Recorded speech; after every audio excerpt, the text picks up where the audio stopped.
করেছেন, শাহাদত বরণ করেছেন, তাদের রক্তের মাগফিরাত কামনার কারণে 1 থেকে 12তম নিবন্ধনধারীর প্রতি নিবন্ধনের পক্ষ থেকে তাদের প্রতি আমার সমবেদনা।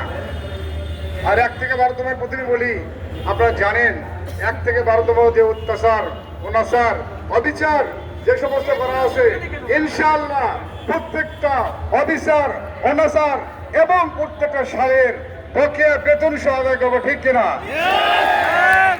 1 থেকে 12তম আছে, 1 থেকে 12তম আছে, ইনশাআল্লাহ আপনাদের চাকরিও আছে।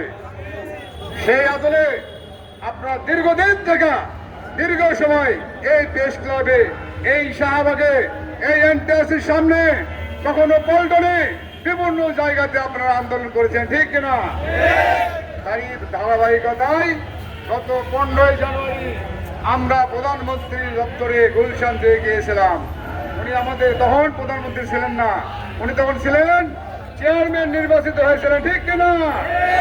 উনি বলেছিলেন, জনাব তারেক রহমান শ্রদ্ধা সহিত বর্তমান প্রধানমন্ত্রী, উনি বলেছিলেন যে আমি আমার দল ক্ষমতায় গেলে ইনশাআল্লাহ আপনাদের 1 থেকে 12তম সর্বোচ্চ মহল থেকে ইনশাআল্লাহ ঠিক চাকরি দিয়ে দেবো, ঠিক কিনা? এইভাবে আমরা আন্দোলন করতে থাকি, করতে করতে গত 26 তারিখে 26 এপ্রিলে আমরা ঢাকা শহরের সংসদ এভিনিউ পাশে শহীদ জিয়াউর রহমান মাজার শরীফের পাশে আমরা আন্দোলনরত অবস্থায় ব্যানার নিয়ে দাঁড়াই, ঠিক কিনা? সেখানে আমাদের তারেক রহমান বর্তমানে প্রধানমন্ত্রী, উনি হাত নাড়ে চলে যান। উনি দপ্তরে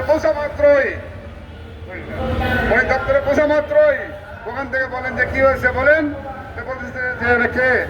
ওনারা বললেন এটা ওই 1 থেকে 12তম গুলশান দিয়ে আপনি কথা দিয়েছিলেন, সেই সমস্ত দল বলছে ওনাদেরকে চাকরি দেওয়ার ব্যবস্থা করা হোক।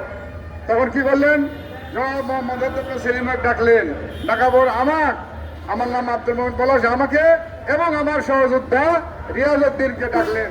2 সদস্য বিশিষ্ট আমরা সংসদে আমাদের প্রধানমন্ত্রী দপ্তরে নিয়ে গেল। নিয়ে গিয়ে ওনারা আমাদের কাগজপত্র দেখলেন এবং অধ্যক্ষ সেলিম ভাই স্যার আমাকে বললেন যে 11 তারিখে যে পরিপত্র জারি করা আছে ওটা, আর 12/6/18 পূর্বে যারা পাশ করেছে তাদের বয়স শিথিল করে এই 2টা কাগজ শুধু আপনি দেখাবেন। তো উনি চলে গেলেন, ভিতর থেকে আসলেন, আসে বললেন যে বাবা তোমাদের কি দাবি দেওয়া? আমরা বললাম যে স্যার আমার 2টা কাগজ আছে, একটা হচ্ছে 11 তারিখে পরিপত্র আর একটা 12/6/18 তৃতীয় গণবিজ্ঞপ্তি। এই কাগজ আমাদের কাছে নিয়ে গেলেন। নিয়ে যাওয়া পরবর্তীতে ওনারা ওখানে ছিলেন শিক্ষামন্ত্রী এসব মহোদয় এবং শিক্ষা সচিব মহোদয় এবং সাথে ছিলেন আইনমন্ত্রী মহোদয় এবং আরও ছিলেন অধ্যক্ষ সেলিম ভাই স্যার। ওনারা পরামর্শ সভা আলোচনা করে ওনারা বের হয়ে গেলেন। সচিব মহোদয় 2 জনাব মেহেদুল ইসলাম মেহেদি আমাকে এবং রিয়াজ এবং আরও অন্যান্য সদস্যরা ছিলেন, তাদেরকে জানাই 1 থেকে 12তম যারা আছে আপনাদেরকে আমরা প্রশাসনের অনুমতি করে দিলাম, আপনাদের সাক্ষাৎকারের মাধ্যমে, মোটামুটি আমি বললাম যে আমার সাক্ষাৎকারের মাধ্যমে আপনাদেরকে সমস্ত 1 থেকে 12তম চাকরি নেওয়া হবে, আপনারা চলে যান। এবং বললেন যে কোনো অবস্থাতে কোনো কারণে কোনো নিবন্ধনের কাছে টাকা না নেওয়া হয়, ঠিক কিনা?